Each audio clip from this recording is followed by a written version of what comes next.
Facebook, that twabble. Let me know if y'all can hear me. Whoever came in, can you hear me? I just took my headphones out. Sometime it'll go out and the sound won't come back in. But if you can hear me, give me like a thumbs up or something. Let me know you can hear me or not.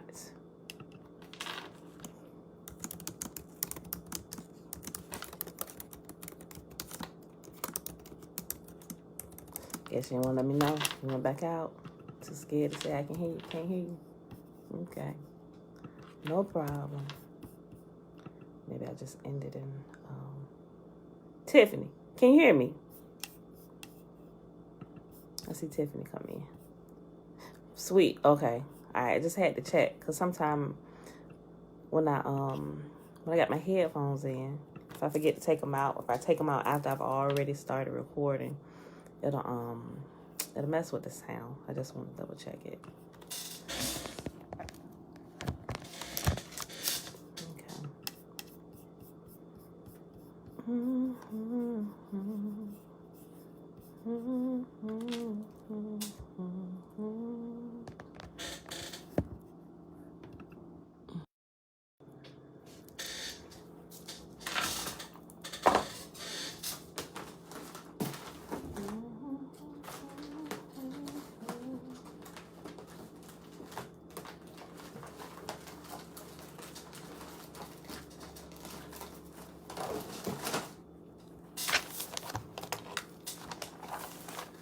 Happy Wednesday, beautiful people. It is December the 15th, 2021, day 328 of year 3 of reading through the books of the Law and the Prophets. Another 3-year consecutive day count is day 996. Today, we're going to start the first book of Maccabees, chapter 1. That chapter's pretty long. I don't know that I'm going to go to 2 and 3. Hold on. That'll be the whole reading for the day. I think I'll just do 1. Maccabees 1. I mean, the first chapter. First book of Maccabees. Let me see. I got to double check it. I'm used to just listening to it.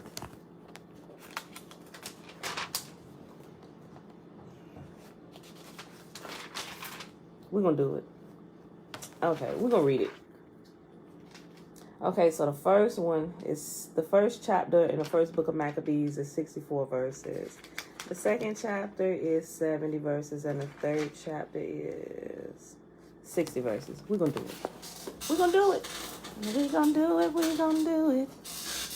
All right, so let's get started so we can get right to it.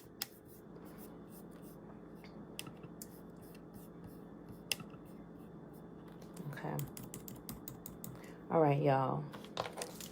And after we read Maccabees chapter 1, 2, and 3, we are going to finish up the book today. Jesus never existed. And we're going to pick back up on page, in the middle of the interview questions. On page 90. I'm going to take it all the way to the end. We definitely going to finish it because I want to start the new book tomorrow. We're going to finish this today. All right, y'all. A call for wholehearted commitment found in Deuteronomy chapter 6. Remember, this is where the Shema is found. We just started reading the whole full chapter because we need to hear it in its full context. And some people probably didn't go read it. They probably just didn't have the time. Since you didn't have the time, I'm making time. So be here and listen to it. I mean, you don't have to. You do what you want to do. Anyway, a call for wholehearted commitment. These are the commands, decrees, and regulations that Yahuwah your God commanded me to teach you. You must obey them in the land you are about to enter and occupy, and you and your children and grandchildren must fear Yahuwah your God as long as you live. If you obey all his decrees and commands, you will enjoy a long life. Listen closely, Israel, and be careful to obey. Then all will go well with you, and you will have many children in the land flowing with milk and honey, just as Yahuwah, the God of your ancestors, promised you. Listen, O Israel, Yahuwah, our God, he is God alone. And you must love Yahuwah your God with all your heart and all your soul and all your strength. And you must commit yourselves wholeheartedly to these commands that I am giving you today. Repeat them again and again to your children. Talk about them when you're at home and when you're on the road, when you're going to bed and when you're getting up. Tie them to your hands and wear them on your forehead as reminders. Write them on the doorposts of your house and on your gates.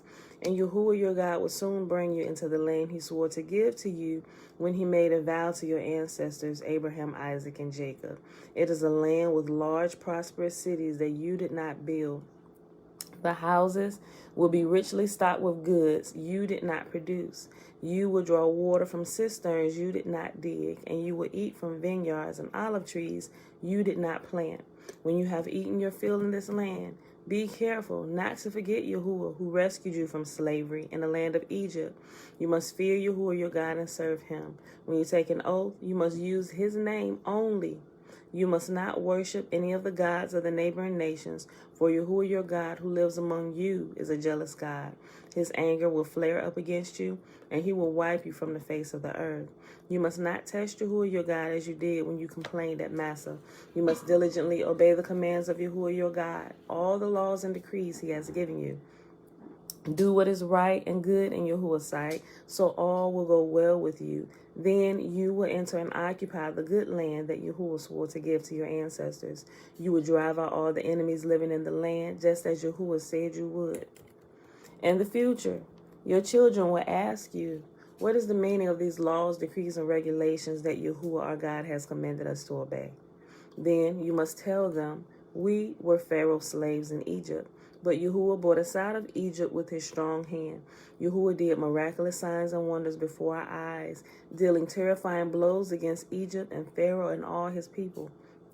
He brought us out of Egypt so he could give us this land he had sworn to give to our ancestors. And Yahuwah our God commanded us to obey all these decrees and to fear him so he can continue to bless us and preserve our lives as he has done to this day.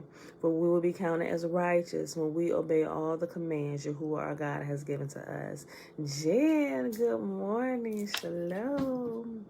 I saw your comment early this morning. I responded to it. I don't know if you saw it or not. On the video from yesterday. It's getting good. It's getting good. All right, y'all. Let's do this. First book of Maccabees. You know what? I didn't give y'all a link. Y'all can Google the book of Maccabees. If y'all don't have like a Sefer or a book, the volume of Maccabees by itself, I'll give y'all a link today. I remind myself to put a link. I was supposed to, oh, that's right. I forgot, y'all. I forgot to put that list. I didn't, but then I did. Then I remembered again, then I forgot again. I was so busy yesterday. And then when I laid down to go to sleep, that was it. Hold on. Let me make myself. List of books. Hold on. Link for Maccabees. That way, if you want to read it online, you can just Google it really right now and find it. It will give you a few different versions. So find the version you like that's easy to read and follow along. If you want to, or you can just be here and just listen to me talk, read it. Okay. First book of Maccabees. It has a Hebrew name in here, but Maccabeum Rishon. Medicine Maccabees. First book. There's 4 different books of Maccabees. This is the first book. We're going to go through all 4. They're not really that long. It'll take us a few weeks to get through all of them. We're just going to read them in succession. All right. First chapter. Remember, I read this to y'all before when we were going through the book of Daniel. I think the last 2 years I came back to the first chapter of Maccabees. So you're familiar with it. The prophecies that Daniel was given back then, you can find them fulfilled here during this time. A lot of things people think, oh, that's still coming and all this. You just go to Maccabees, right? And find out pretty much, not everything, but just about everything that Daniel talked about. You can find it fulfilled in here. Especially this first chapter with the abomination that causes desolation, right? Or the thing that will happen that will cause Israel to head to the hills, right? We're about to read that again. All right, first chapter. First book of Maccabees, first chapter. And it happened that after Alexander, son of Philip, the Macedonian, who came out of the land of Kittim. Remember, Kittim is another name for Rome. Rome has a few different names throughout the scriptures. Kittim, Chittim, a couple other ones, and Rome, right? Okay, so when you hear Kittim, remember, that's Rome. Current day Rome, right? Okay. And Rome back then. It's just Rome altogether. All right.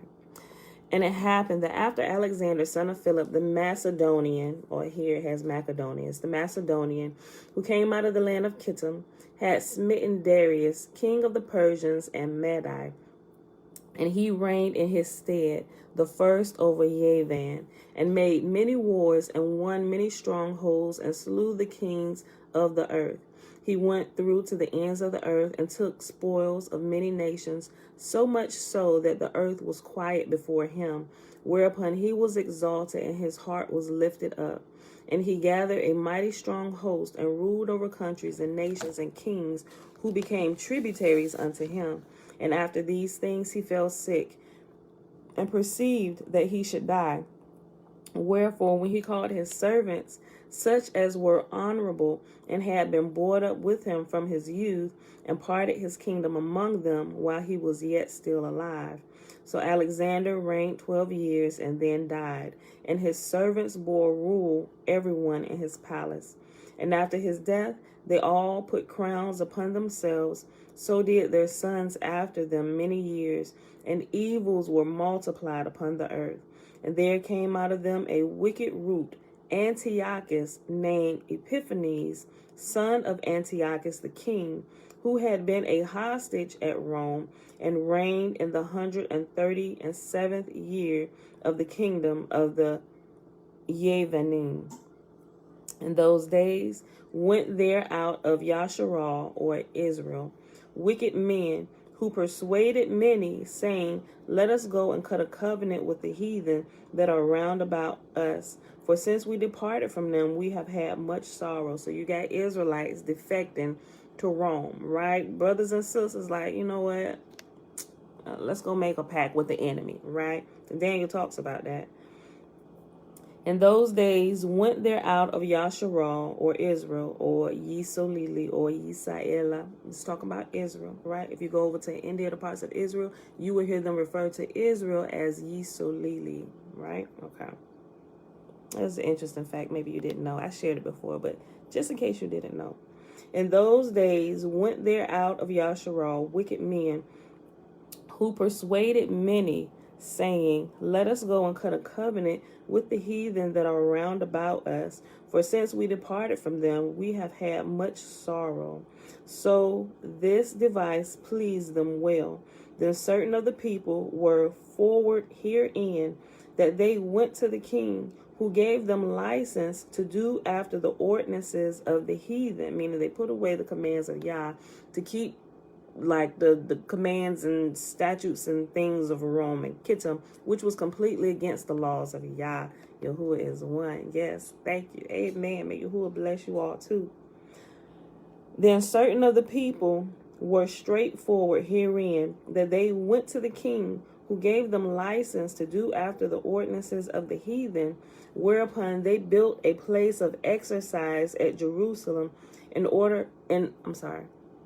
They built a place of exercise at Jerusalem according to the customs of the heathen, and made themselves uncircumcised, and forsook the holy covenant, and joined themselves to the heathen, and were sold to do mischief.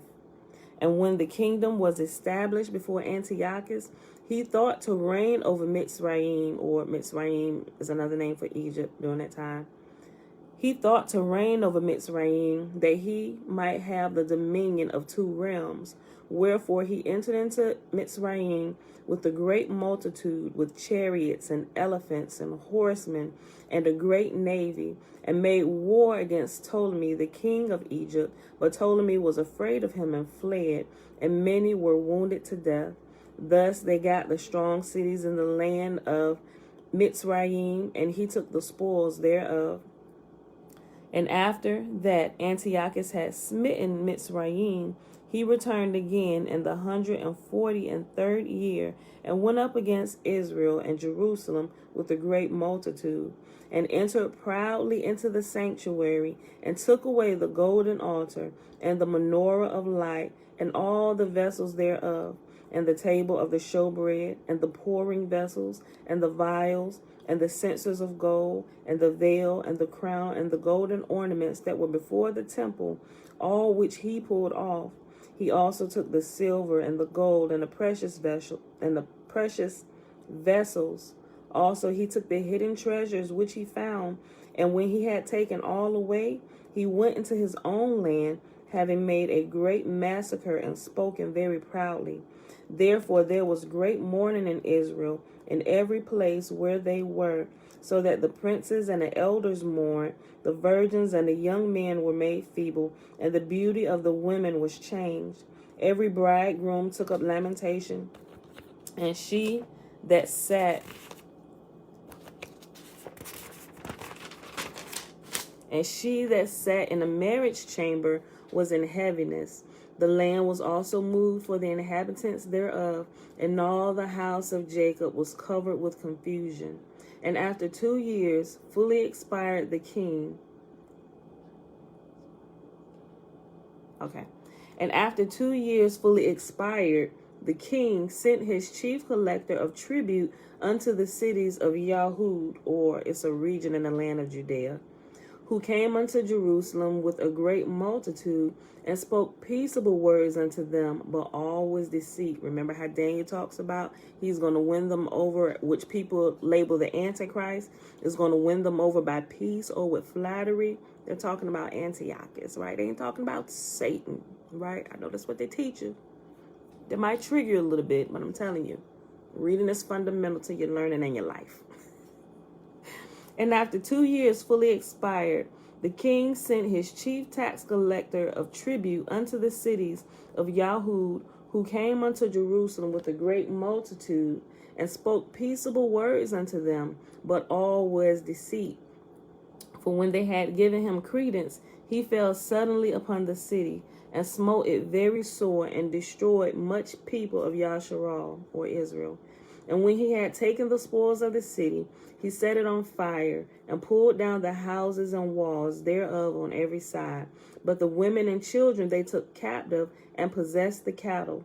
Then built they the city of David with a great strong wall, and with mighty towers, and made it a stronghold for them.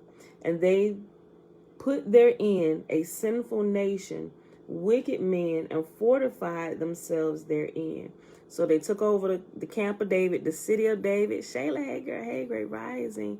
They took over the city of David. They replaced the righteous people with wicked people. Some of King David people, they was tripping too, right? Right? Okay, so they replaced that nation with a sinful nation, they said. Right? This is their MO. They do it all the time, everywhere. They remove out their original inhabitants, and they put in people, well, King David and them did that too before they took over the city, which was now called the city of David, right? They took it over from the Jebusites, did the same thing. It is just what you do. When you win, you take over. You put there who you want to have there, right? Okay. And when he had taken the spoils of the city, he set it on fire, and pulled down the houses and walls thereof on every side. But the women and the children they took captive, and possessed the cattle. Then built they the city of David with a great and strong wall, and with mighty towers, and made it a stronghold for them. And they put therein a sinful nation, wicked men, and fortified themselves therein. They stored it also with armor and victuals. And when they had gathered together the spoils of Jerusalem, or Jerusalem, they laid them up there. And so they became a sore snare, for it was a place to lie in wait against the sanctuary, and an evil adversary to Israel. Thus they shed innocent blood on every side of the sanctuary, and defiled it, so much so that the inhabitants of Jerusalem fled because of them. whereupon the city was made a habitation of strangers, and became strange to those who were born in her, and her own children left her. Talking about Jerusalem, the righteous holy city, that said her people no longer recognize her. Remember many months ago when I was telling you, when people take over, they don't necessarily send you to another land. They do, and sometimes they don't. But they also take your land and they change it and they set up shop. Just like, remember when they were taking down monuments, doing the whole 2020 riots and all those things, Black Lives Matter. Remember how they started removing the Confederate flags? Because when America came in and they took this land over from the original inhabitants who were here, they began to change the land so that its inhabitants, her children, no longer recognized who she was. You would thought you were a stranger in another land or a strange land. Her home had become desolate, right? All right, I'll read that again. Thus they shed innocent blood on every side of the sanctuary and defiled it, so much so that the inhabitants of Jerusalem fled because of them, whereupon the city was made a habitation of strangers, and became strange to those that were born in her, and her own children left her. Her sanctuary was laid waste like a wilderness. Her feasts were turned into mourning, her Sabbath or her Sabbaths into a reproach, and her honor into contempt. As had been her glory, so was her dishonor increased, and her excellency was turned into mourning. Moreover, King Antiochus wrote to his whole kingdom that all should be one people, and everyone should leave his laws. So all the heathen agreed according to the commandment of the king. Yea, many also of Yasharal consented to his religion, and sacrificed unto idols, and profaned the Sabbath.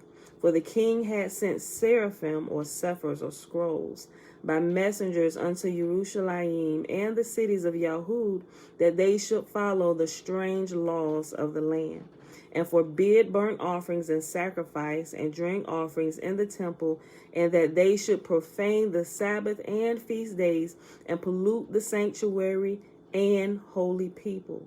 Set up altars and Asherah poles, and chapels of idols, and sacrifice swine's flesh and unclean beasts. And we clearly still see that all over the land. Not just America, but everywhere. They have set up temples to Asherah, the different gods and obelisks, pillars, all those things. They've set them up. And they said, now you go in and you worship the God that we've created for you to worship, right? Leave the only one true and living God, and you worship the God we create, right?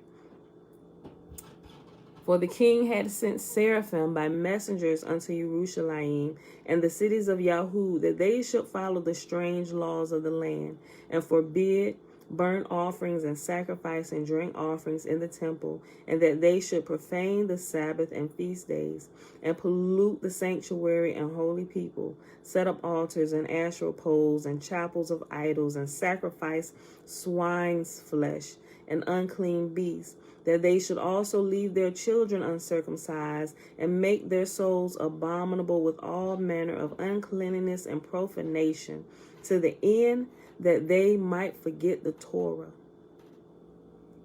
and change the ordinances, to the end that they might forget the Torah and change all the ordinances.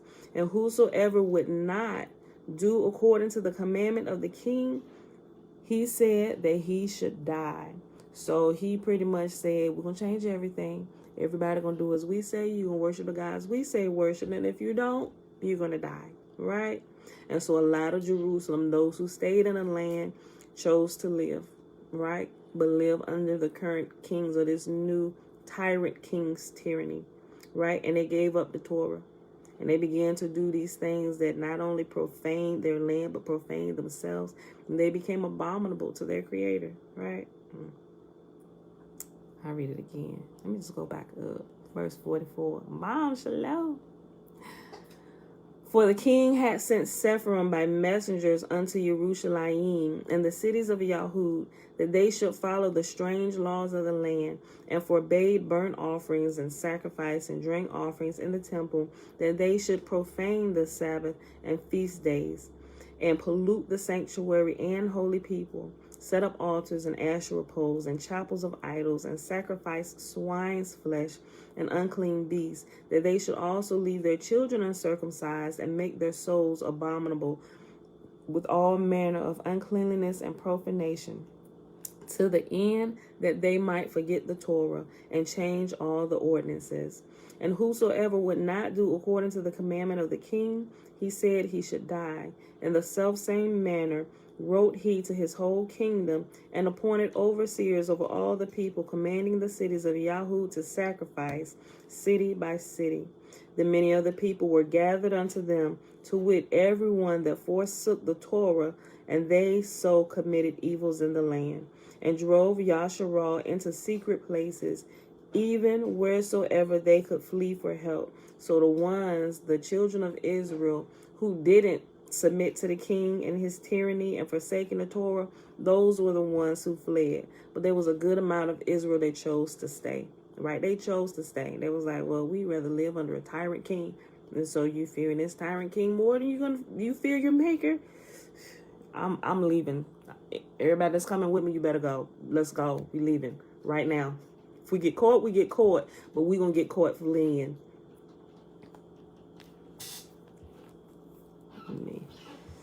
All right. And hold on, I'm gonna go back. Then many of the people were gathered unto them, to wit, everyone that forsook the Torah, and so they committed evils in the land, and drove Yasharal into secret places, even wheresoever they could flee for help. Now the 15th day of the month Kislev, in the 145th year, they set up the abomination of desolation upon the altar. This is where they set it up at. For everybody that think it's coming, that think Satan's coming to bring it, this is where it actually happened, people. Now the 15th day of the month Kislev, in the 145th year, they set up the abomination of desolation upon the altar, and built idol altars throughout the cities of Yahoo on every side, and burnt incense at the doors of their houses and in the streets. And when they had rent in pieces the Sepharim of the Torah, which they found, they burnt them with fire. Oh, Yah, your Torah is burnt. All right. And there wasn't too many people that was hooking in to the frequency of Yah to rewrite this, except for some of the things that the prophets wrote in Ezra, right? So how we know it was really back there for real, for real? They kept burning it after generations and a few generations after Ezra. They even tell you now they really don't have anything left from their original scrolls. And what they have, they found little pieces of parchment and they built stories around what they found. Go figure, right? So you got to learn how to tap into the source yourself, which is why we taking it up a level. We're going to show you how to better decipher truth and error with the Holy Scriptures. Right? What they said is the pure, unadulterated word of God. I beg to differ. A bunch of garbage has been added into that book. Right? But some truth and principles can be found. It really can. I'm telling you. You ain't got to believe me? That's why we're going to practice it. I'm going to show you how to do it. And you tap in and you tell me the wisdom that you began to receive from the Most High, the Most Holy, from Yahuwah, the Great Spirit, the Creator of heaven and earth. Right? Okay, I'm going to finish reading.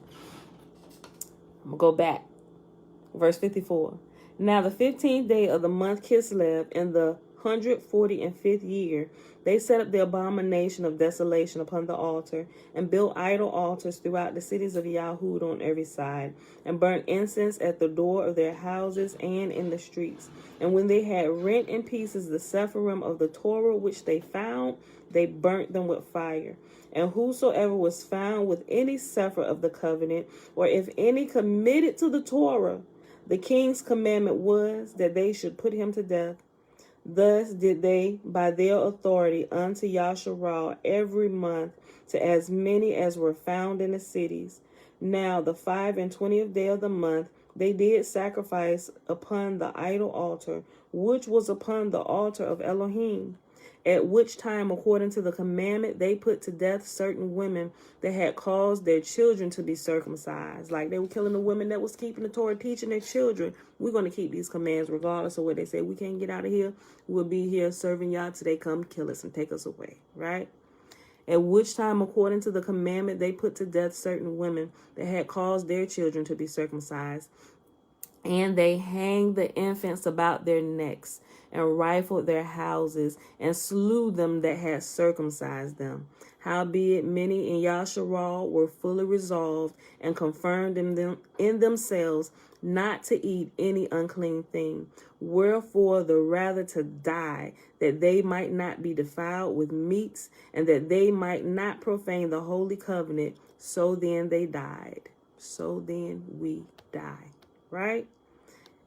If he don't come save us, and we know that he is more than able and capable too, but if he doesn't, let it be known unto you, O Nebuchadnezzar, that we will not bow to your image. Take us away. And there was very great wrath upon Yasharal. Chapter 2. In those days arose Mattithiyahu, the son of Yochanan, the son of Shimon, a priest of the sons of Yari from Yerushalayim, and dwelt in Modim.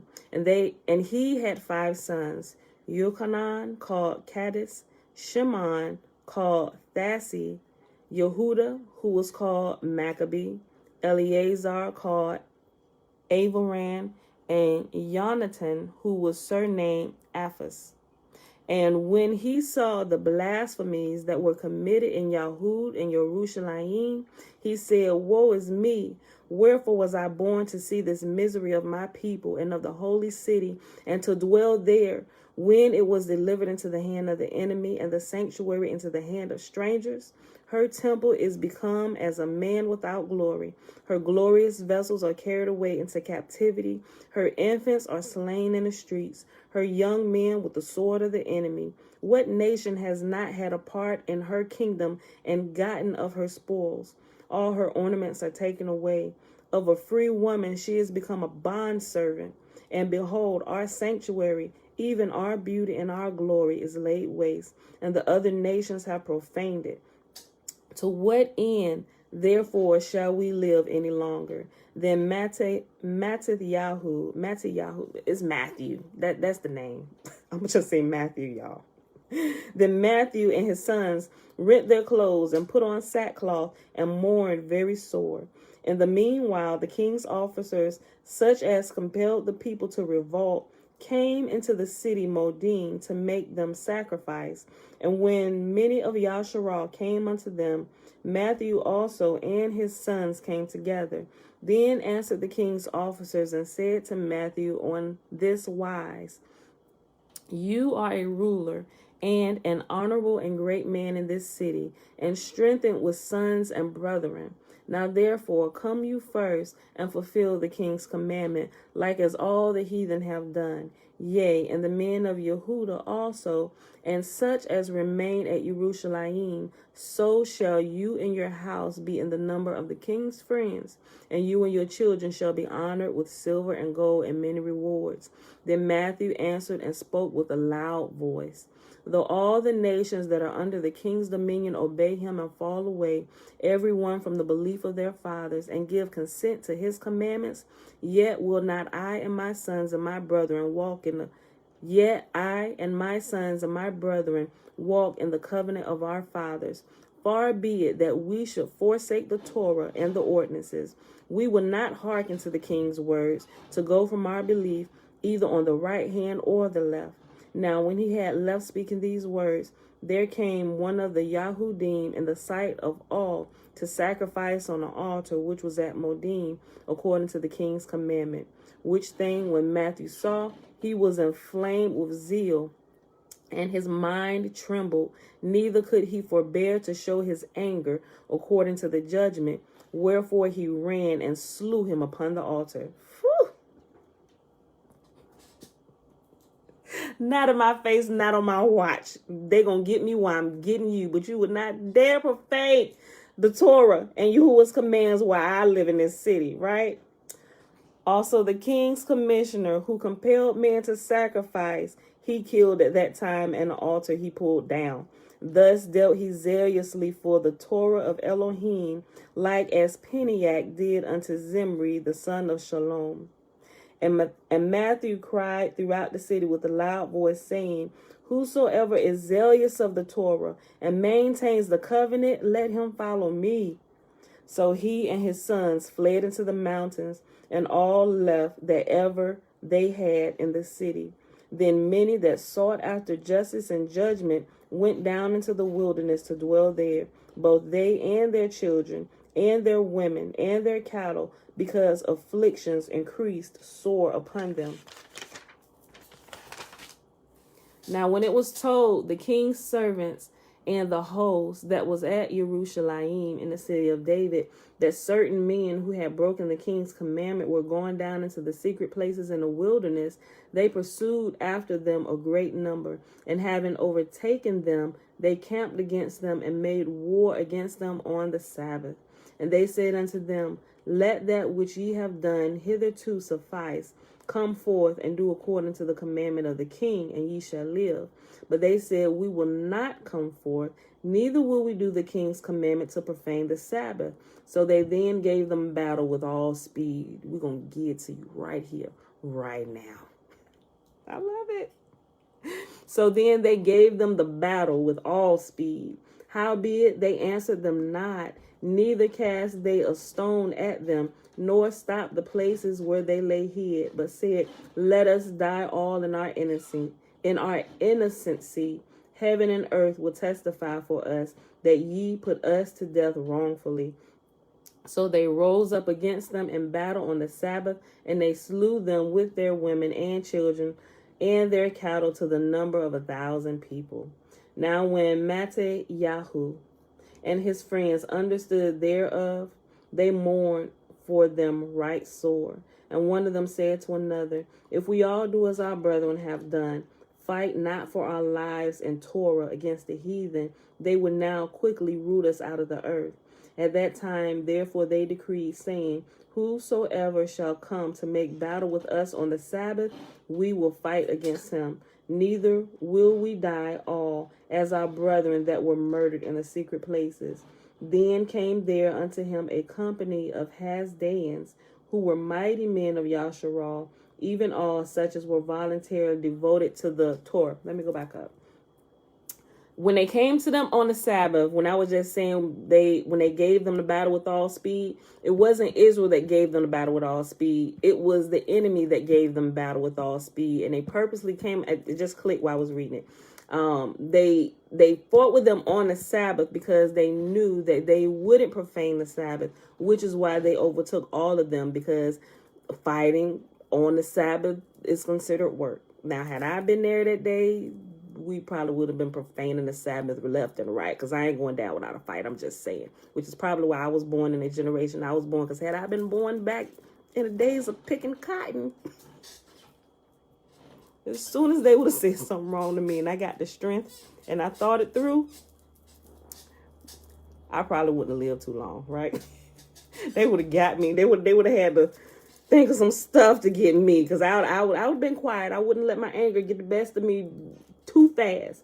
I would have thought it through real good. I would have got a team together. We can do this. We can take them, y'all. We're going to take over this plantation from Massa. We're going to run this. We're going to run this. This is our land anyway, right? Okay. But anyway, I digress.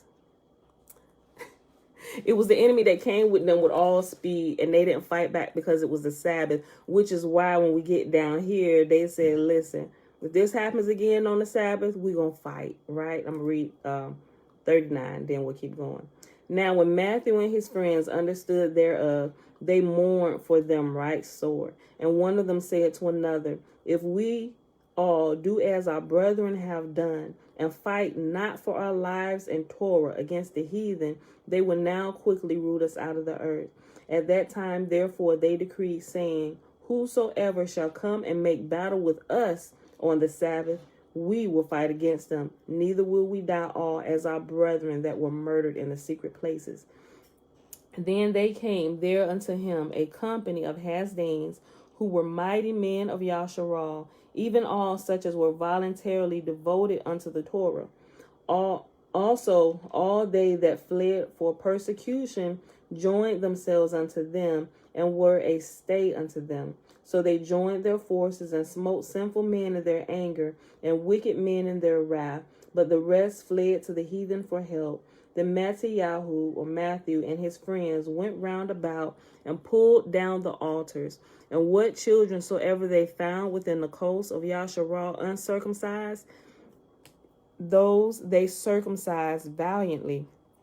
They pursued also after the proud men, and the work prospered in their hand. So they recovered the Torah out of the hand of the other nations, and out of the hand of kings.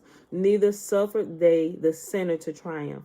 Now when the time drew near that Matthew should die, he said unto his sons, Now has pride and rebuke gotten strength, and the time of destruction, and the wrath of indignation. Now, therefore, my sons, be ye zealous for the Torah, and give your lives for the covenant of your fathers. Call to remembrance what acts our fathers did in their time, so ye shall receive great honor and an everlasting name. Was not Abraham found faithful in temptation, and it was imputed unto him for righteousness? Joseph, in the time of his distress, kept the commandment, and was made Lord of Mitzrayim, or Lord of Egypt. Peniel our father, and being zealous and fervent, obtained the covenant of an everlasting priesthood. Yahusha, for fulfilling the word, was made a judge of Yasharal. Not Yahusha, Jesus Christ from the New Testament, talking about Joshua. Right? Joshua. He's talking about Joshua. Remember, Yahusha is also another name for Joshua. Marie, shalom, shalom. Adaya, shalom. Shalom. Y'all, we reading from the first book of Maccabees. Linda, shalom. Dana, I see you there. Okay. All right. Let me go back here. Was not Abraham found faithful in temptation, and it was imputed unto him for righteousness? For Joseph, in the time of his distress, kept the commandment, and was made Lord of Egypt. Peniel our father, in being zealous and fervent, obtained the covenant of an everlasting priesthood. Yahusha, or Joshua, for fulfilling the word, was made a judge in Yasharal. Caleb, for bearing witness before the assembly, received the heritage of the land. David, for being merciful, possessed the throne of an everlasting kingdom. Eliyahu, or Elijah, for being zealous and fervent for the Torah, was taken up to heaven. Kenayahu, Azariahu, Mishael, by believing, were saved out of the flame. Shadrach, Meshach, and a bad Negro. That's what we're talking about. Abednego. I can't let the chance pass me by every time I say his name to say that. Okay. Daniel, for his innocency, was delivered from the mouth of the lions. And thus consider ye throughout all ages that none that put their trust in him shall be overcome. Fear not then the words of a sinful man, for his glory shall be dung and worms. Today he shall be lifted up, and tomorrow he shall not be found, because he is returned into his dust, and his thought is come to nothing. Wherefore ye, my sons, be valiant, and show yourselves men in behalf of the Torah, for by it shall ye obtain glory. For by it, by the Torah, by it ye shall obtain glory. And behold, I know that your brother Shimeon is a man of counsel. Give ear unto him always. He shall be a father unto you. As for Yehuda Maccabee, he has been strong. He has been mighty and strong, even from his youth up. Let him be your captain, and fight the battle of the people. Take also unto you all those that observe the Torah, and avenge ye the wrong of your people. Recompense fully the heathen, and take heed to the commandments of the Torah. So he blessed them, and was gathered to his fathers. And he died in the 146th year, and his sons buried him in the sepulchre of his fathers at Modin, and all Yasharal made great lamentation for him. All right, y'all, last chapter for today. Ooh, we have 42. See, I knew it was going to take a while. We're going to finish this little book today. We're going to finish this so we can start our other book tomorrow. All right, read the 3rd chapter. This is so good. When I started reading this and listening, so I'm like, I wonder why I never read this before, because Maccabees get you hype. Please don't get me hype. Which is why they kept burning Torah, because it was getting Israel hyped. It gave them the strength, like we can do this. We can do this. We can fight against the wrong. We can fight against these nations. We can do this. Remember what y'all did for us, and getting around talking about all the goodness that y'all had done for them and how he always stood up when they got in line. We can do this. Yeah, burn the Torah. Every time you get a piece of it, burn it. They don't need to know nothing, right? Look. Chapter 3. Then his son Yehuda, called Maccabee, rose up in his stead, and all his brethren helped him. And so did all they that held with his father, and they fought with cheerfulness the battle of Yasharal. So he got his people great honor, and put on the breastplate as a giant, and girt his warlike harness about him, and he made battles, protecting the host with his sword. In his acts he was like a lion, and like a lion's whelp roaring for his prey. For he pursued the wicked, and sought them out, and burnt up those that vexed his people. Wherefore the wicked shrunk for fear of him, and all the workers of iniquity were troubled, because Yeshua prospered in his hand. Or they put Yeshua here. Yeah, I like a little rowdiness, Marie. Yo, don't get a group of us together. Whoo, boy, it's going to be... Let me keep reading. Look. Okay. It says, wherefore the wicked shrunk for fear of him, and all the workers were troubled, because Yeshua prospered in his hand. And it has a little footnote where it says Yeshua means salvation. When Maccabee ruled, salvation prospered in his hand. Like the people were saved through his hand, because he was a righteous king ruler, one who led the people. There was constantly salvation found when Maccabee was on the scene, right? I'll read it again. For he pursued the wicked, and sought them out, and burnt up those that vexed his people. Wherefore the wicked shrunk for fear of him, and all the workers of iniquity, because Yeshua, or salvation, prospered in his hand. Hey, babe. He grieved also many kings, and made Yaakov, or Jacob, glad with his acts, and his memorial is blessed forever. Moreover, he went through the cities of Yahud. Remember, Yahud is a regional land of Judea. Moreover, he went through the cities of Yahud, destroying the wicked out of them, and turning away wrath from Yasharal, so that he was renowned unto the utmost part of the earth. And he received unto him such as were ready to perish. Then Apollonius gathered the other nations together, and a great host out of Shamaron, to fight against Yasharal. Which thing when Yehuda perceived, he went forth to meet him, and so he smote him and slew him. Many also fell down slain, but the rest fled. Wherefore Yehuda took their spoils, and Apollonius's sword also, and therewith he fought all his life long.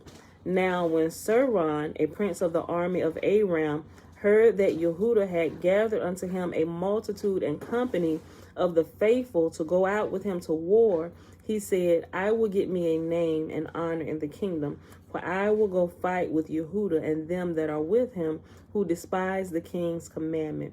So he made him ready to go up, and there went with him a mighty host of the wicked to help him, and to be avenged of the children of Yasharal. And when he came near to the going up of Bet Sharon, Yehuda went forth to meet him with a small company, who, when they saw the host coming to meet them, said to Yehuda, how shall we be able, being so few, to fight against so great a multitude so strong, seeing we are ready to faint with fasting all this day? Unto whom Yehuda answered, it is no hard matter, for many we be shut up in the hands of few. Hold on. Unto whom Yehuda answered, yes, babe. You almost, Daddy? Not yet. When he come back, I am. I can go? Yeah, you can go today. Where we going? Yeah, you can go with us today. Okay. Yay. Go watch Face and Brush Teeth too, baby. Okay. Unto Yehuda answered, it is no hard matter for many to be shut up in the hands of a few, and with the Elohim of heaven. Hold on. Did I go up far enough? Let me go back up to 17. Who, when they saw the host coming to meet him, said unto Yehuda, how shall we be able, being so few, to fight against so great a multitude and so strong, seeing we are ready to faint with fasting all this day? Unto whom Yehuda answered, it is no hard matter for many to be shut up in the hands of a few. With the Elohim of heaven, it is all one, to deliver a great multitude or a small company. I need you to pull this small thing off. Okay, well, give me a moment, Pooh. I'll do that when I'm done. It's actually spiky. Okay, you'll be all right. For the victory of battle stands not in the multitude of a host, but strength comes from heaven. They come against us in much pride and iniquity to destroy us and our women and our children and to spoil us, but we fight for our lives and our Torah. Don't get me hyped. We fight for our lives and our Torah. We're going to do it. Yeah, Adaya, we're going to do it just not here. Look, hold on. I got to highlight this. But we fight for our lives and our Torah. Wherefore Yahuwah himself will overthrow them before our face. And as for you, be not afraid of them. Now as soon as he had left off speaking, he leapt suddenly upon them, and so Saran and his host was overthrown before him, and they pursued them from going down of Bet Charan unto the plain, where were slain about 800 men of them, and the remnant fled into the land of the Philistines. Then began the fear of Yehuda and his brethren, and an exceeding great dread to fall upon the nations round about them, so much so as his fame came unto the king, and all the nations talked about the battles of Yehuda. Now when the king Antiochus heard these things, he was full of indignation. Remember, this is the one who set up the abomination that causes desolation, that caused Israel to flee, right? Him.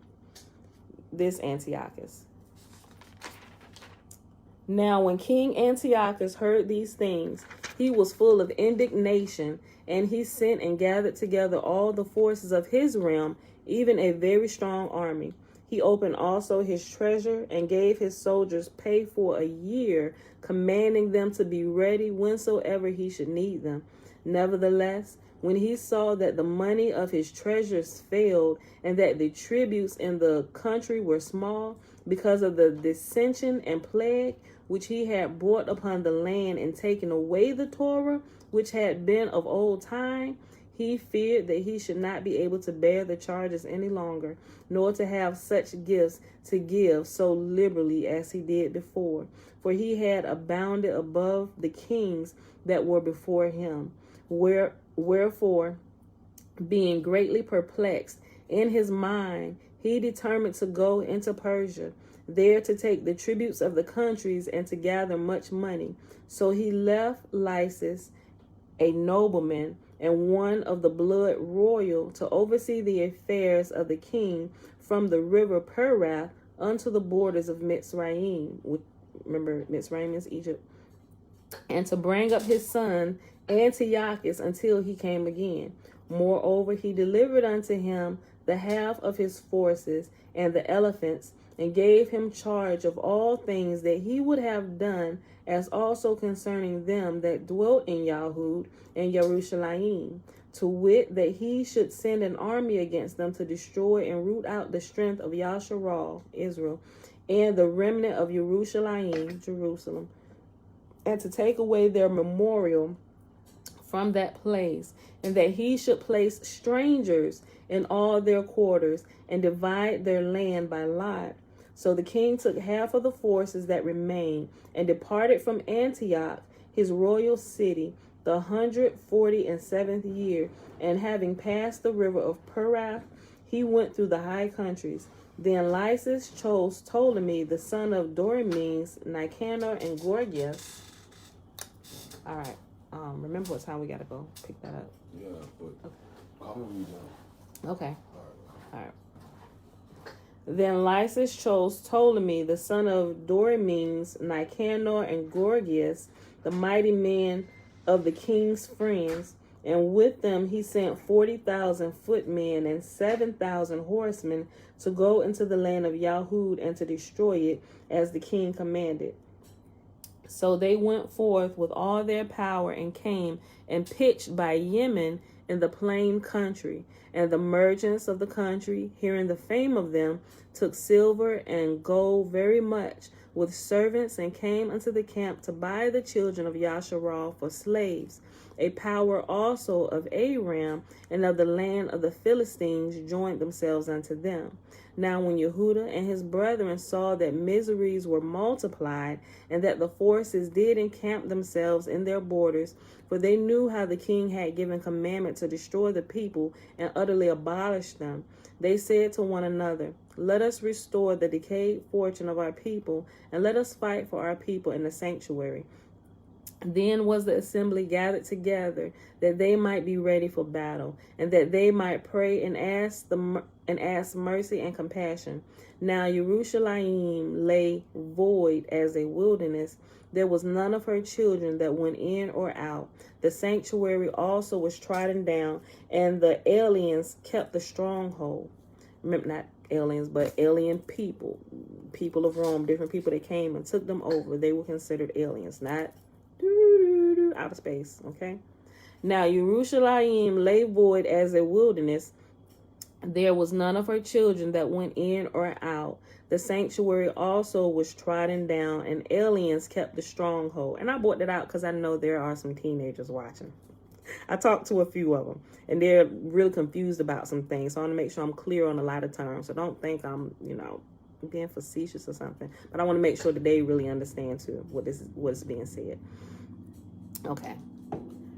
Now Jerusalem lay void as a wilderness. There was none of her children that went in or out. The sanctuary also was trodden down, and aliens kept the stronghold. The heathen had their habitation in that place, and joy was taken from Yaakov. Yaakov is Jacob. And the pipe with the harp ceased. Wherefore Yasharal assembled themselves together, and came to Mizpah over against Jerusalem. For in Mizpah was the place where they prayed aforetime in Yasharal. Then they fasted that day, and put on sackcloth, and cast ashes upon their heads, and rent their clothes, and laid open the Sefer of the Torah, wherein the heathen had sought to paint the likeness of their image. Mommy, Yes, babe. what if everyone eat all my cake? Because it was left out. And every time they put their eyes on it, they took a piece. You just cooked it for dinner. I know, but they just kind of got to it. Okay, look. Then they fasted that day, and put on sackcloth, and cast ashes upon their heads, and rent. Baby, can I finish reading this? We'll talk about that cake in a minute, okay? Mom, I'm almost done. Mom, next She don't week you care. can go shopping and buy some more. Yes, we will. And then they fasted that day, and put on sackcloth, and cast ashes upon their heads, and rent their clothes, and laid open the Sefer of the Torah, wherein the heathen had sought to paint the likeness of their images. Remember, they know that they doing it back then. They burned it. When they get it, they make it new. They changing the stories, right? They open it up and saw that the enemy had painted their likenesses in the Torah. Yes, babe. Can you make you a salad or not? Nah. I think I'm gonna make me a juice this morning. A smoothie? No, not a smoothie, just a juice. I'm gonna juice some stuff. And laid open the Sefer of the Torah, wherein the heathen had sought to paint the likeness of their images. They bought also the priest's garments, and the first fruits, and the tithes, and the Nizarim they stirred up, who had accomplished their days. The Nazarenes they stirred up, who had accomplished their days, or meaning their vow that they had taken. The Nazarenes, they got the ones whose vow was over. Then cried they with a loud voice toward heaven, saying, What shall we do with these, and whither shall we carry them away? For your sanctuary is trodden down and profaned, and your priests are in heaviness and brought low. And lo, the heathen are assembled together against us to destroy us, what things they imagine against us, you know. What things they imagine against us, you know. How shall we be able to stand against them, except you, O Elohim, be our help? Then sounded they with shofars and cried with a loud voice. And after this, Yehuda ordained captains over the people, even captains over thousands, over hundreds, and over 50s, and over 10s. But as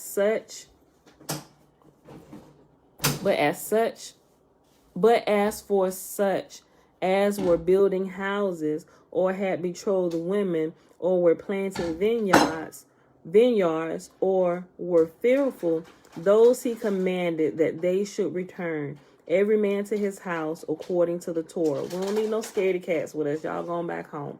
All those that's not afraid, y'all ready to go, let's roll. So the camp removed and pitched upon the south of Yemen. And Yehuda said, arm yourselves and be valiant men, and see that ye be in readiness against the morning, that ye may fight with these nations that are assembled together against us to destroy us in our sanctuary. For it is better for us to die in battle than to behold the calamities of our people in our sanctuary. Nevertheless, as the will of Elohim is in heaven, so let him do. That literally took us to 59 minutes, y'all. I really wanted to finish the rest of this book today, Jesus Never Existed. But that is the 3 chapters of Maccabees. First Maccabees, chapter 1, 2, and 3.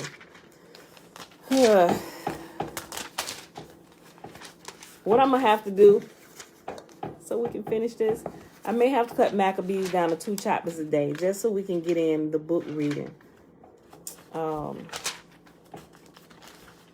Yeah. Most of the chapters are long. Yeah, that's what I'm going to do. Starting tomorrow. What's today? Today's Wednesday. Ugh. Hold on, y'all. I know some of y'all got to go to work. I really want to push it. I'm not. I thought I was going to have at least 30 minutes left. I can't. We ain't going to get to it today. We not. We definitely going to get to it tomorrow. We're going to do 2 chapters of Maccabees. And we're going to finish this tomorrow. And then Thursday. Then Friday, we'll start the new book, A Walk of Power, A Walk of the Spirit. Which would be good because we'll get to start the intro. And then we got a Sabbath, right? And if y'all are taking your 24 minutes, some of you may be doing more than 24 minutes if you already got your prayer life established and stuff. Then we'll go ahead and you will have a whole Sabbath to practice your prayer language, right? Or at least take some time throughout that day. You can get yourself going. You literally can pray all day. If you get yourself revved up good enough to where your spirit began to take over, you just kind of keep it going. Like throughout the day, if you're focusing, making sure you're praying, it will go all day long. It's amazing. Things are happening. I want to hear what y'all begin to experience. I did want to add another couple quick notes, but when you're praying in your heavenly language, you can use it. Like I said, you can use it on purpose, and you can use it to help you get your prayers answered a whole lot faster. I'm going to give you an example too. You can use your prayer language, your personal prayer language, to get answers for other people or see things. Okay, so you know how, I'm going to show you how this works. Anytime you go to a church, you've seen somebody operating the spiritual gifts like word of wisdom, word of knowledge, seeing into the spirit, visions, all that stuff. You know, sometimes maybe the pastor, evangelist, somebody, preacher that come in out of town. Or you go to some type of event and you see the gifts operating.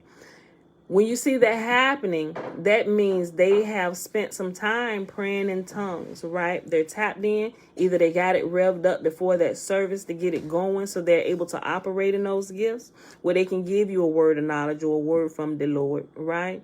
They get themselves, they have to spend that time. If you still go to church, pay close attention.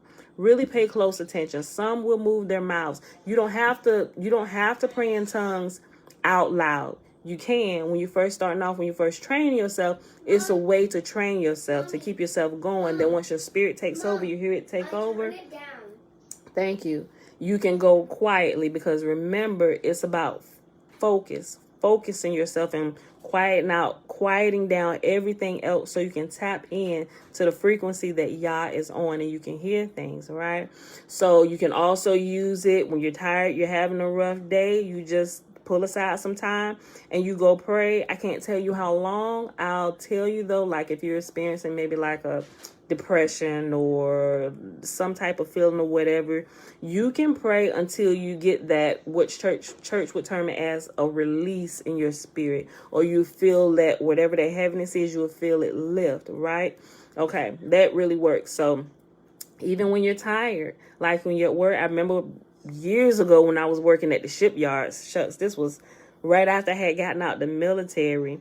The shipyard hours, I was working a day shift, but I was there early, and some days I would be up late, because back then I was reading and studying and stuff, but I would be tired. And there was actually somebody who worked in my office who actually practiced praying in tongues. And he said, "Girl, I know you should be dozing." He was like, "Don't let them catch you dozing." He said, "Look, I know we don't talk about this here." He said, "But do you pray in tongues?" I said, "I know how." At that time I really didn't. I still was kind of sporadically, didn't have the understanding. He said, "If you pray in tongues for a little while," he said, "you will feel some energy come." He said, "So if you need to take a bathroom break or while you're at lunch," he said, "pray quietly." He said, "Or if you need to pray out loud or whatever," he said, "do it." He said, "Don't do it to where people think you crazy." He said, "Even if you need to go sit in your car for a few minutes, go out there, go do that, and you will notice strength to come." And by golly, it worked. I'm like, okay. So I'm trying to share some things with y'all that happened with me over the years as I was experiencing this gift. So I wanted to tell you that you can do that.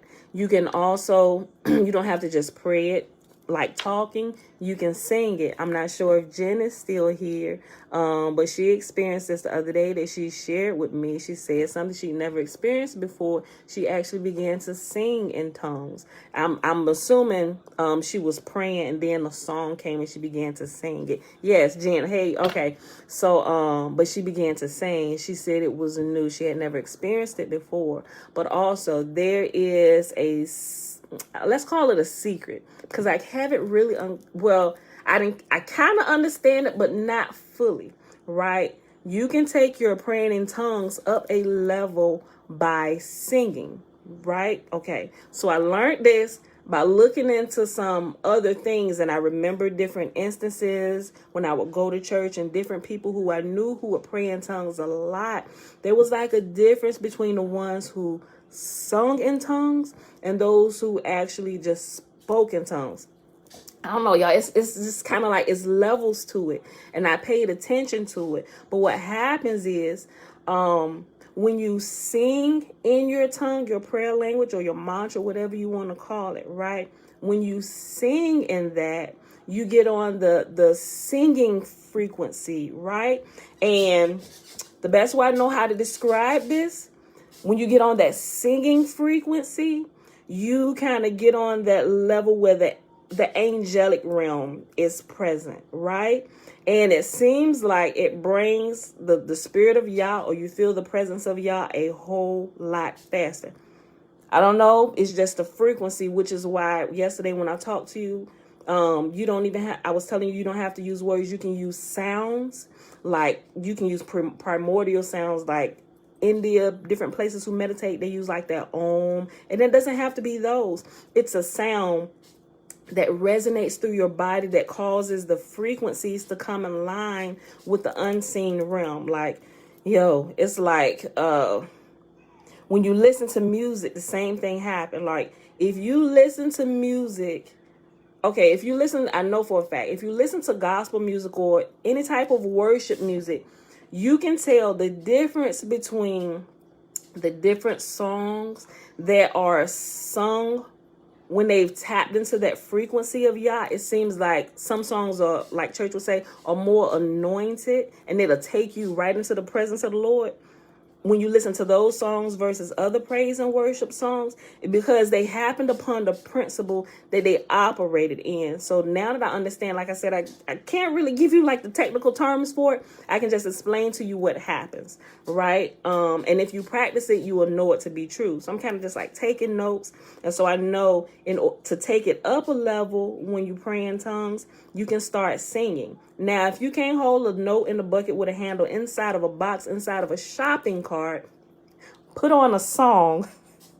I would say put on a song that carries the anointing, or the one that it brings the presence of Yah. And instead of singing the words of that song, swap it out with your prayer language. And it'll get you there.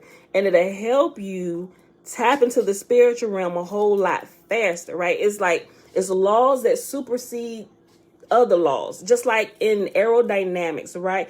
How can a plane stay up in the air, all this weight, all these people, because they understand different laws, gravity, lift, thrust, all these things.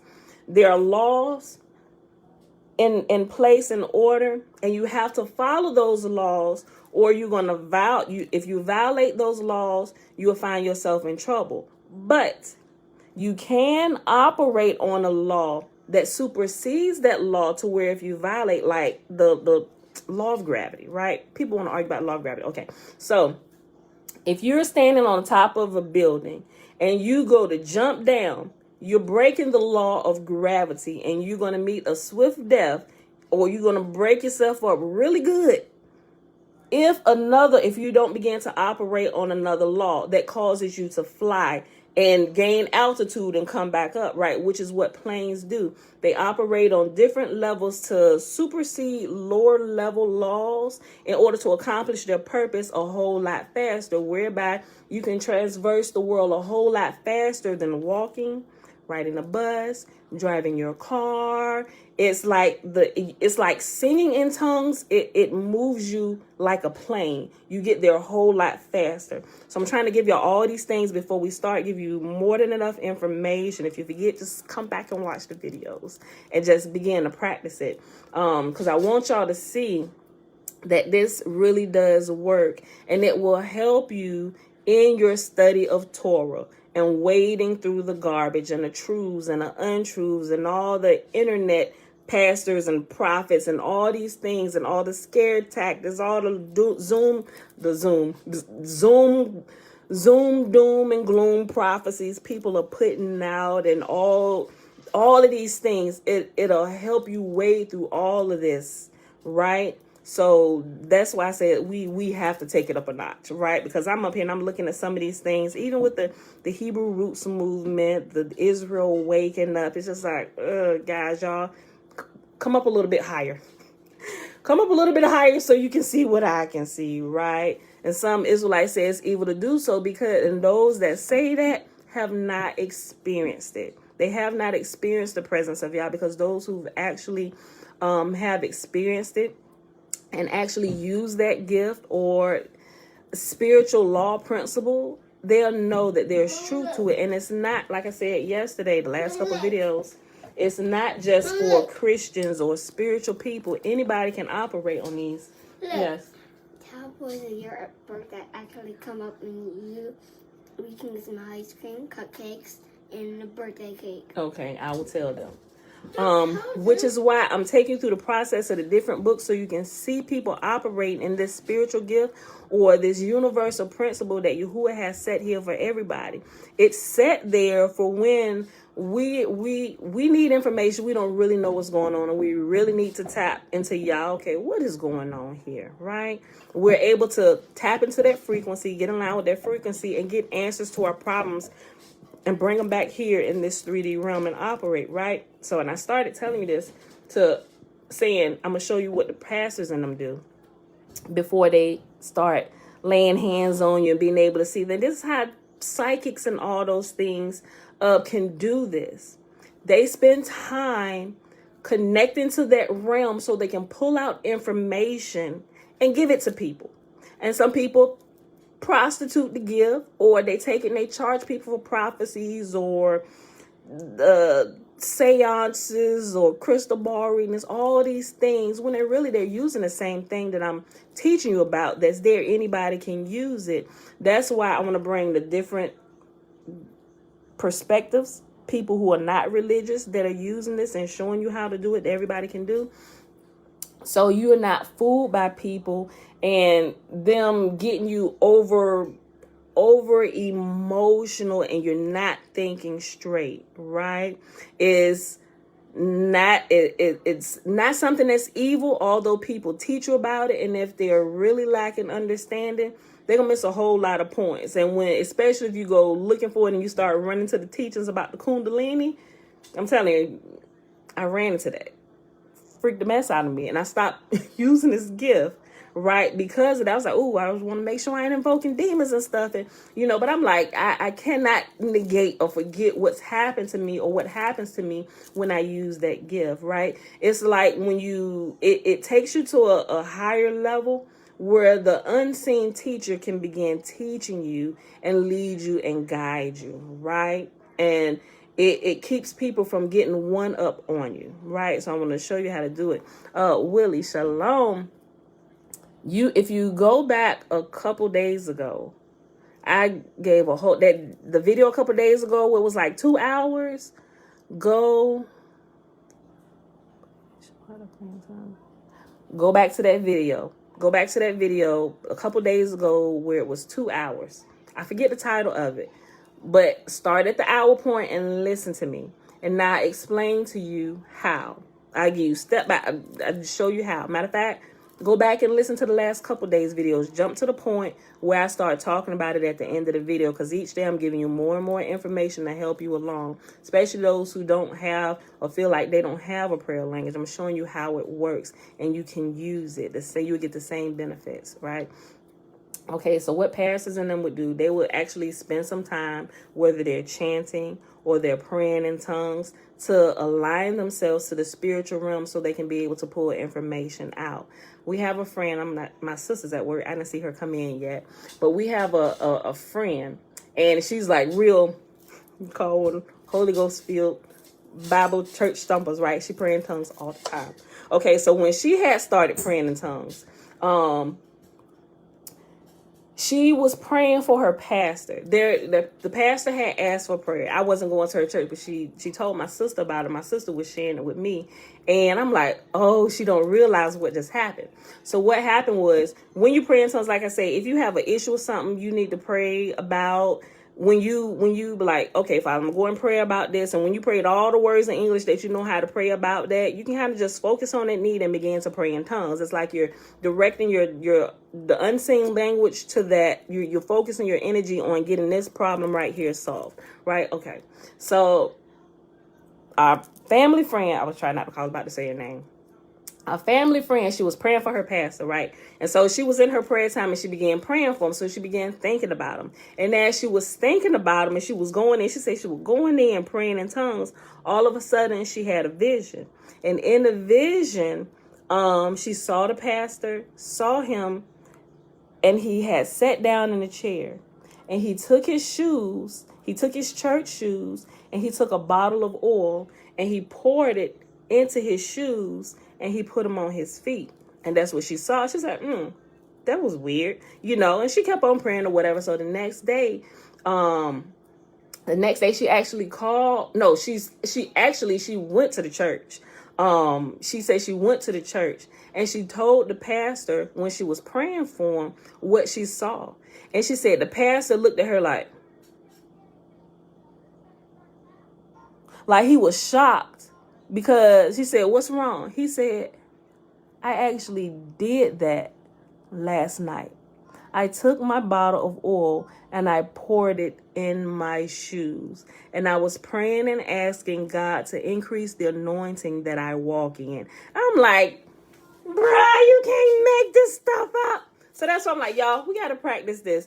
You can get information for your family, for growth, to solve problems, and it's there for those reasons, right? Yahuwah wants us living a life of peace and constant communion, being connected to the source at all times. We got to start somewhere, right? If nobody tells us we have these things available to us, so if we're building a house and we come with our toolbox, and in our toolbox all we got is a hammer, a screwdriver, flathead Phillips, and a couple different things, it's like it's gonna be a while before you get your house built, right? I'm coming with the tool bag with the electronic tools. Let's get this, right? We can move a lot faster. Let's take the plane and connect to the source, to Yah. And that's what praying in tongues does. Like I said, it is the gift that opened up all the other gifts, right? And when you train yourself, it's really, I like to call it the tool of disciplining your flesh, right? A lot of people is not going to sit and take the time to sit still. Keep your body still, cut off everything around you, and just focus and pray. Most people won't do it. It's too much. They get frustrated, and when they don't see results overnight, I'm going off to something else. So they jumping around. They don't spend enough time focusing on this so it can grow and net them results, which is why they're all over the place. It's like you a jack of all trades, but master of none, right? You can't be good at everything all the time, but you can. But you got to focus. First, you got to focus on one thing. And when you focus, what you'll begin to realize is when you spend that time focusing, you go through that focusing learning curve. Discipline yourself. Get up. Get out the bed. Turn it loose. Turn the pillow loose. Get up. Make yourself. Get up 24 minutes earlier if you can. That'll be best. You don't have to, but I'm just saying. Between the hours of 4 and 6 has been proven. Spiritual activity is at a heightened level, and all of heaven is waiting to talk to you, right? They're shooting out information for the day. I'm telling you what I know, what I practice. Get up. And even some days I'm like, oh, please just tell me when I get up. No, get up now, Pamela. I'm like, it's too early. Go to bed earlier. I'm like, okay. Like, seriously.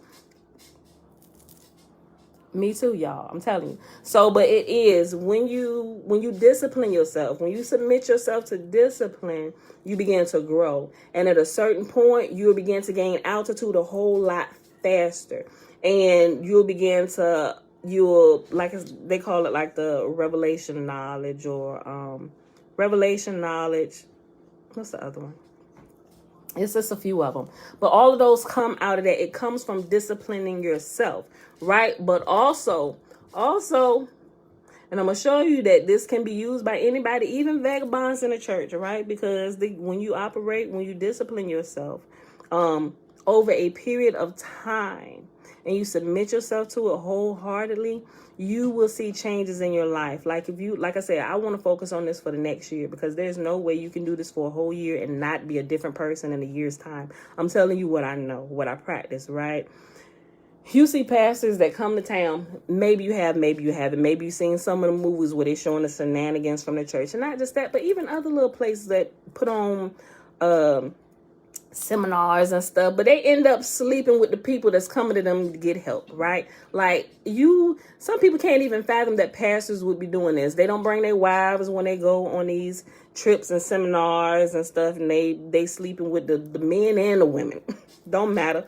We'll do both, right? They get into all of this, but how can that happen when you was just in the pulpit and all this anointing dripping off of you? First of all, I can tell you that they are not disciplined.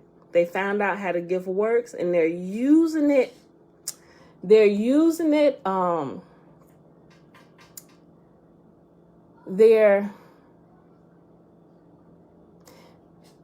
themselves to a point where they can use it to where they're tapped in and they can hear stuff. But then after they do what they want or get what they want, they just gone. They don't really allow it to permeate their life to where it brings true and lasting change deep from their shanana on the inside of their inmost parts.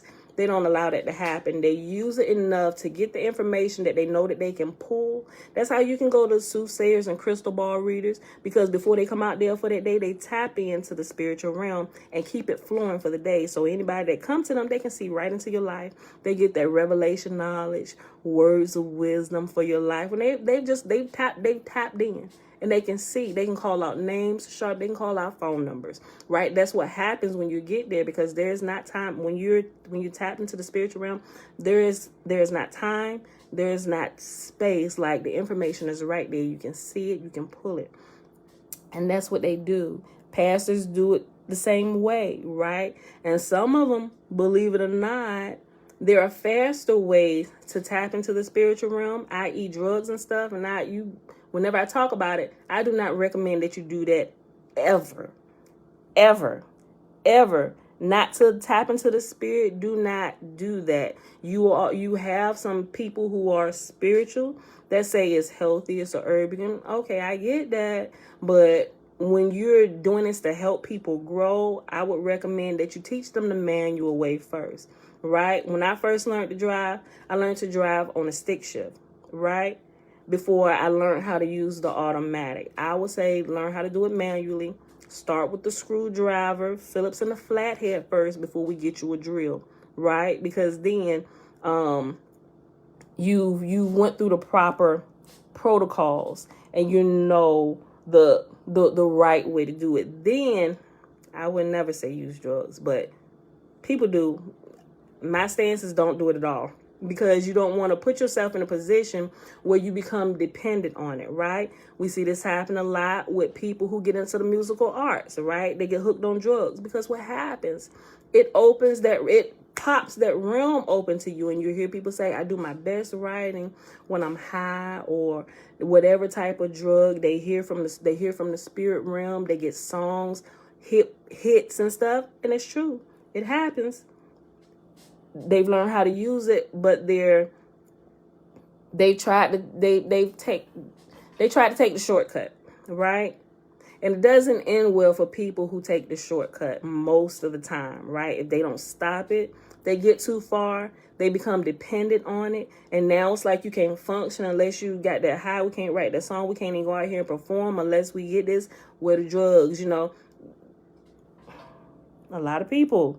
Our people, all races, I've seen it, right? Stay away from, don't take the shortcut, people. Yoke yourself to discipline. Discipline yourself, right? It may take a little longer.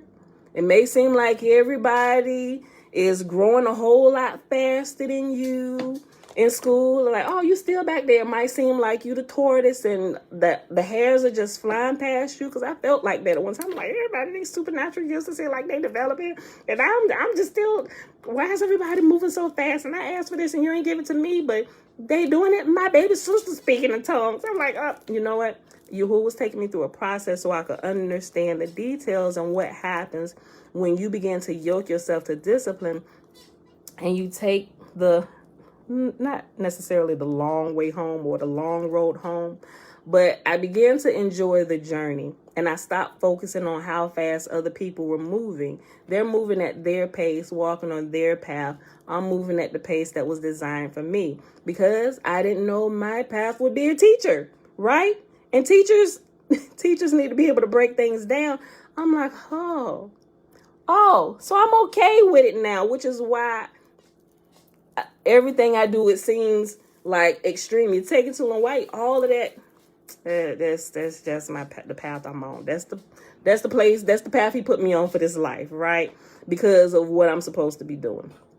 So, and I have to be able to explain it to you from different perspectives when, so you can understand it, because I get people from different backgrounds, different age groups asking me questions, believe it or not, about different things. So I have a lot of different experiences in different areas for certain things, So if you don't understand it this way, well, look at it this way. This. Oh, yeah, So I'm kind of, as we grow together, that's why I chose to get different perspectives. Like I said before, different perspectives of different books, so you can see that it doesn't just work in church, but it works with engineers, people who weren't even raised in religion. They were taught about this particular gift in a different way, and he'll show you how he used it. He made it a daily habit. When he saw it work, he made it a daily habit. He was an engineer. No, I'm sorry. Not, I call him an engineer. He's a nuclear physicist. In the book My Big Toe, he's a nuclear physicist. And he realized once he put that principle into place and he purposely began to start his day and he tuned himself to that frequency, we call it, tuning the frequency to Yah, but he called it tuning the frequency to the greater creative force, his creator. He literally became almost like a superstar in his area of work in the nuclear physicist realm. People who couldn't solve problems started bringing their problems to him because all he did, he knew what to do. He took the problem and it would help him he realized he was a lot more efficient in everything he was doing. And so when they would come to him with the problems that we've been working on this, we're trying to figure out this formula, it's just not working. I'm like, okay, I'll work on it. He would look at it and he would just focus on it. He's like, okay, I need an answer for this. And he would just go do meditate or whatever. And within a couple of days, he would always have the answer to what he was looking for. Whether he would have a vision or he would have a dream or it would just come to him and he would know it. Because I'm telling you, it works the same way.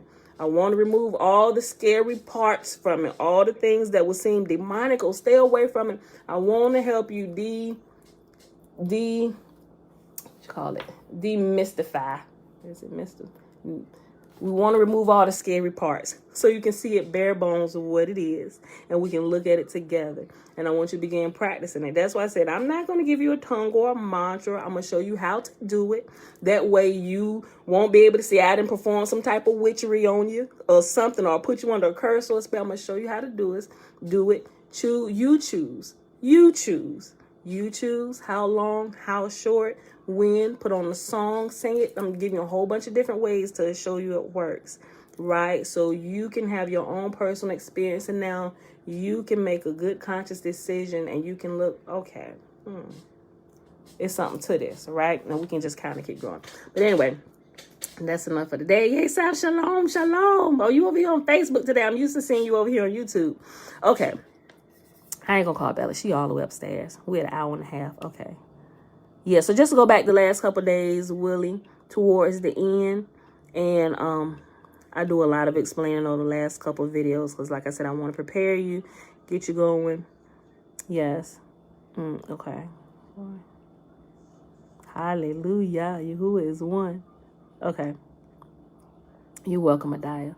Okay. All right. So that's it. So let's go ahead and do the blessing. So we can get out of here. Got a few things to do today. Switching up on me. Okay, y'all. Put this over here. Oh. There y'all go. Okay. Oh, I thought I killed it. I just hit the button. All right. The blessing is found, y'all, in Numbers chapter 6, verses 22 through 27. Bella, forgive me today because I'm going to let her go with us. I'm going to go ahead and end this. The blessing is found in Numbers chapter 6, verses 22 through 27. And Yahuwah spake unto Moses, saying, Speak unto Aaron and unto his sons, saying, On this wise ye shall bless the children of Israel, saying unto them, Yahuwah will kneel before us presenting gifts and will guard us with the hedge of protection. Yahuwah will illuminate the wholeness of his being towards us, bringing order, and he will provide us with love, sustenance, and friendship. Yahuwah will lift up his wholeness of being and look upon us, and he will set in place all we need to be whole and complete. And they shall put my name upon the children of Israel, and I will bless them. All right, beautiful people. Y'all know, Linda, I just said, she upstairs. I ain't going to call her. She going to forgive me today. She going to throw a fit, but she going to forgive me. Because I'm going to let her go with me and her day today while we go out and handle some business. And she'll be all right. I want to go ahead and end it, y'all. Love y'all. I'll see y'all tomorrow. Bright and early. You're welcome, Jen. You're welcome. You have a blessed day, too. All right, y'all. See y'all back here tomorrow. Bright and early, 7:15 a.m. Eastern Standard Time. Peace.